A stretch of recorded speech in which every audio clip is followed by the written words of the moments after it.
ఎవరి జీవనీనా? ఇందాక సప్తగిరి సర్కిల్ లో కనిపించారు, ఇప్పుడు ఇక్కడ చూస్తున్నారు, నన్ను కన్ఫ్యూజ్ సిగ్గుపడుతున్నారు. అసలు ఎవరైనా? త్రివేణి, బాగున్నావా త్రివేణి? ఎవరు నువ్వు? ఇందాక చూస్తున్నారు, నన్ను చూసి సిగ్గుపడుతున్నావు. నేను త్రివేణి. ఎవరు? నాకు గుర్తు రావట్లేదు. త్రివేణి, నేను త్రివేణి. నేను అంటున్నావు, చెప్పి తగలడు. ఎవరు నువ్వు అసలు? త్రివేణి, నేను 2వ తరగతిలో నీ క్లాస్మేట్ త్రివేణి. మీ అబ్బాయి త్రివేణి? మా అబ్బాయి కాక మీ అబ్బాయి అనుకుంటున్నారా? అప్పుడు 2వ క్లాస్ లో మనం బాల్భవన్ స్కూల్లో చదివినాం, గుర్తుందా? చిన్న పిల్లలం. ఎప్పుడో 2nd క్లాస్ లో క్లాస్మేట్ అంటున్నావు. నాకు 10th క్లాస్ లోనే గుర్తులేరు. ఇప్పుడు మా అబ్బాయి 10th క్లాస్. పోపో స్వామి.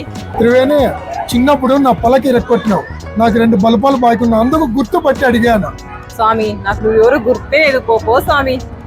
చూడు త్రివేణి, గుర్తుంటే అవన్నీ నాకు గుర్తులేదయ్యా, నువ్వెవరు? నాకు వెళ్ళిపో. ఏం పాప, అది కూడా గుర్తుపట్టలేదంట? చిన్నప్పుడు ఏం గుర్తులేవు.